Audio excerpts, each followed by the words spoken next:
Hello viewers, আশা করি প্রত্যেকেই ভালো আছেন। তো ভিডিওটাকে ওপেন করার জন্য আপনাকে অসংখ্য ধন্যবাদ। তো পুরো ভিডিওটা মনোযোগ সহকারে দেখবেন। এর আগের পার্টটি যদি না দেখে থাকেন তো অবশ্যই আই বাটনে দিয়ে রাখবো, সেই পার্টটি দেখে আসবেন। স্টোর ম্যানেজার পরিচালনার প্রক্রিয়া, তো এই প্রক্রিয়ার যে দ্বিতীয় পার্টে আসছে আমরা, তো এই পার্টে আজকে কথা বলবো আমরা। যেহেতু আমরা এখন দুটো পার্ট অলরেডি, একটা পার্ট আমরা সম্পাদন করে ফেলছি এবং দ্বিতীয় পার্টে আমরা কথা বলবো ট্রিম পরীক্ষা নিয়ে। তো ট্রিম পরীক্ষা বা ট্রিম আউট বা রিপোর্ট করতে হবে কিউএএম বা উদ্দেশ্য হচ্ছে বাইরের শর্ত মোতাবেক ট্রিমের মান পরীক্ষা করা এবং তন্তুটি দৃঢ় করতে বা প্রয়োজনীয় সংশোধনমূলক প্রতিরোধকমূলক ব্যবস্থা গ্রহণ করতে হবে। যেহেতু আমাদের এর আগে পরীক্ষাকরণের মাধ্যমে আমরা বুঝতে পেরেছি যে কত পার্সেন্টেজের নিচে থাকলে আমাদের পুরো 100% পরীক্ষা করতে হবে এবং কত পার্সেন্টের নিচে থাকলে আমাদের প্রোডাক্টটি আমরা বুঝবো যে প্রোডাক্টের মান, গুণগত মান ঠিক আছে। ওকে, তো প্রক্রিয়া পরীক্ষা শুরু করার আগে ট্রিমটি ইন্সপেক্টরের নিকট মার্সেন্টেজের অনুমোদিত ট্রিম কার্ড থাকতে হবে। মার্সেন্টেজের অবশ্যই ট্রিম কার্ড প্রদান করবে এবং পরীক্ষা শুরু করার আগে কোন তন্তুটি আছে কিনা তা পরীক্ষা করার জন্য ধাতব পরীক্ষা মেশিনের পাস করতে হবে। যদি কোনো প্রকার ধাতব পদার্থ থাকে তবে তা প্রয়োজনীয় পদক্ষেপের জন্য কিউএমএ কে অবহিত করতে হবে। বিস্তারিত স্টাইল, পণ্য বা গ্রহণ তালিকা, পরিমাণ, পরীক্ষার তথ্য, পাস ফেল সহ বিস্তারিত রেজাল্ট বর্ণনা থাকতে হবে। অবশ্যই আপনি যে পরীক্ষাটা করলেন সে পরীক্ষাতে সে প্রোডাক্টটি পাস হয়েছে কিনা সেটা আপনাকে বিবেচনা করতে হবে। ওকে, অর্ডারের পরিমাণ থাকে 10% পরীক্ষা করতে হবে। যে অর্ডার ধরেন যদি 5,000 থাকে তাহলে অবশ্যই 5-10% আপনাকে অবশ্যই পরীক্ষা করতে হবে। তাহলে কিউ নমুনা চার্ট মোতাবেক ইচ্ছামতো নমুনা নির্ধারণ করতে হবে। পরীক্ষার ফেল করলে সেক্ষেত্রে কিউএমএ এর মাধ্যমে অনুমোদিত হয়ে পুনরায় পরীক্ষা করতে হবে। তাকে নিয়ে পরীক্ষা করতে হবে যে আমরা ফেল করেছি এবং আপনি পরীক্ষা করে দেখুন। ওকে,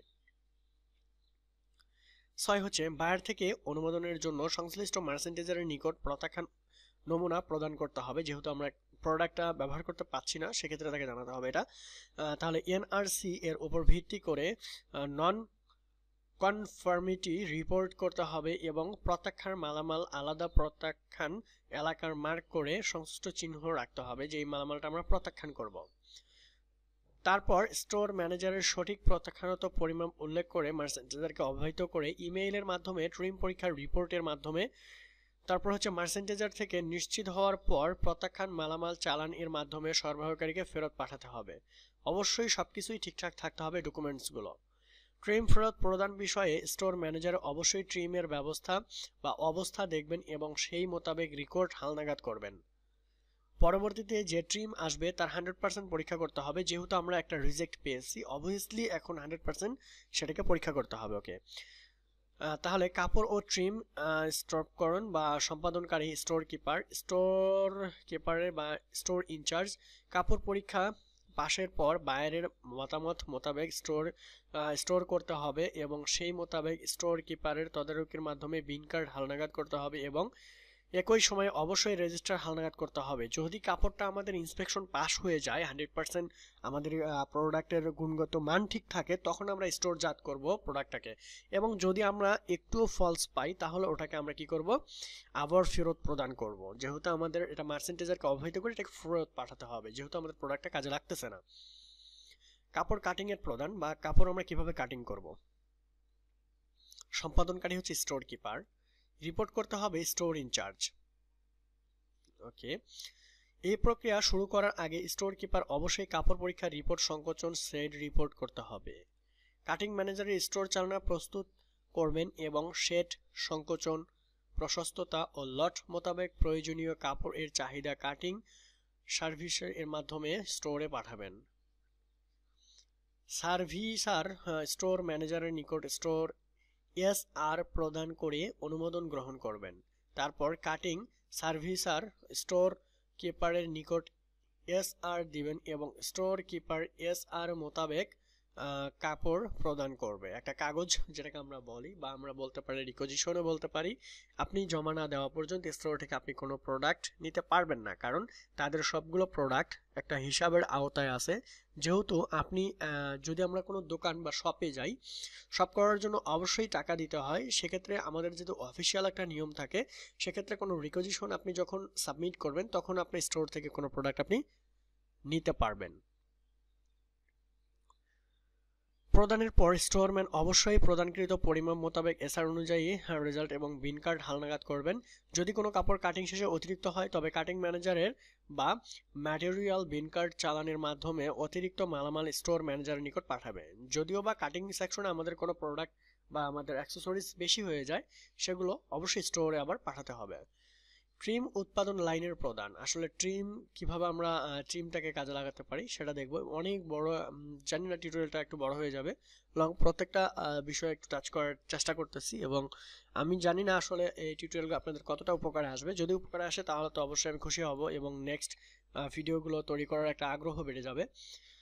তো এই প্রক্রিয়া সম্পাদনের আগে স্টোর ম্যানের নিকট অবশ্যই অনুমোদিত ট্রিম কার্ড থাকবে। ইনপুট পরিমাণ মোতাবেক সুইং সার্ভিস বা স্টোর রিকোয়াইজেশন, এই যে রিকোয়েশন চলে আসছে, রিকোয়েশনের কথা বলছিলাম, ফর্ম প্রস্তুত করে এবং উৎপাদন ম্যানেজারের স্বাক্ষরের পর সেটা স্টোরের নিকট জমা দিতে হবে। স্টোরম্যান অবশ্যই কাটিং রিপোর্টের সাথে ক্রস চেক করে যাতে নির্ধারিত পরিমাণ ও আকার বিষয় নিশ্চিত হওয়া যায় এবং তারপর স্টোর ম্যানেজার থেকে অনুমোদন দিবেন। যদি এটা মিলে যায় তবে স্টোর কিপার এসআর মোতাবেক ট্রিম প্রদান করবেন এবং এসআর অনুযায়ী রেজিস্টার এবং বিন কার্ড হালনাগাদ করবেন। যদি কোনো ট্রিম কার্ডের শেষে অতিরিক্ত হয় তবে উৎপাদন ম্যানেজারের বা ম্যাটেরিয়ালস বিন কার্ড চালানের মাধ্যমে অতিরিক্ত মালামাল স্টোর ম্যানেজারের নিকট পাঠাবে। স্টোর ম্যানেজার তা গ্রহণ করবেন। মাসিক শিপমেন্টের অবস্থা প্রস্তুতকরণ। যেহেতু শিপমেন্ট নিয়ে আমরা কাজ করি, তো স্টোর ম্যানেজারের কাজ হচ্ছে এটা, এবং রিপোর্ট করতে হবে জিএমকে। আমরা মাসিক যে আমাদের একটা রিপোর্ট থাকে যে আমাদের শিপমেন্ট কতগুলো আছে এই মাসে। শিপমেন্টের কমার্শিয়াল হতে প্রস্তুত ইনভয়েসের মাধ্যমে প্যাকিং তালিকা মোতাবেক স্টোর ম্যানেজার বা ফিনিশিং ম্যানেজার বা কিউআরটি ম্যানেজার অথবা তদারকির মাধ্যমে পাঠাতে হবে। যেহেতু ম্যানেজার কয়েকটা সেক্টরে, যেহেতু ফিনিশিং সেক্টরটা হচ্ছে সবচেয়ে বড় সেক্টর, কারণ ফিনিশিং থেকে শিপমেন্টের সব প্রোডাক্ট আমাদের প্রস্তুতকরণ করা হয়। মালামাল পাঠানোর পর স্টোর ম্যানেজার অবশ্যই শিপমেন্টের অবস্থা হালনাগাদ করবেন। মাস শেষে স্টোর ম্যানেজার অবশ্যই শিপমেন্টের অবস্থা হালনাগাদ করবেন। এই রিপোর্ট চেক করতে হবে এবং সংশ্লিষ্ট হিসাব ও অর্থ বিভাগে জিএম এর অনুমোদনের পর প্রেরণ করতে হবে, বা স্টাইল রিকনজিশন রিপোর্ট। সো এটা হচ্ছে ফিনিশিং ম্যানেজার ফিনিশিং বা রিকনজিশন রিপোর্টে প্রস্তুত করে এবং স্টাইল রিকনসিয়ারের রিপোর্ট প্রস্তুত করার জন্য স্টোর বিভাগে প্রেরণ করবে। এবং এটা হচ্ছে ফিনিশিং ম্যানেজারের কাজ, সে হচ্ছে স্টোর ম্যানেজারের কাছে দিবে, দেন এটা প্রস্তুত করে দিয়ে দিবে, প্রেরণ করবে। ওকে, এই হচ্ছে মূলত আমাদের যে একজন স্টোরের যে স্টোর কিপারের অনেক ধরনের কাজ থাকতে পারে যারা সম্পাদন করে। তো এই দায়িত্বগুলো যদি পালন করতে পারে তাহলে ম্যানেজার লেভেলেরও ভালো মানের কাজ তারা করতে পারবে। তো আশা করি টিউটোরিয়ালটা ভালো লাগবে এবং যারা এই রিলেটেড নতুন তাদের কাছে অবশ্যই পৌঁছে দেওয়ার জন্য বিশেষ অনুরোধ থাকবে। Thank you so much watching this full tutorial. তো অবশ্যই নেক্সটে আরো ভালো ভালো টিউটোরিয়াল নিয়ে আসার চেষ্টা করব। সবাই ভালো থাকবেন, সুস্থ থাকবেন।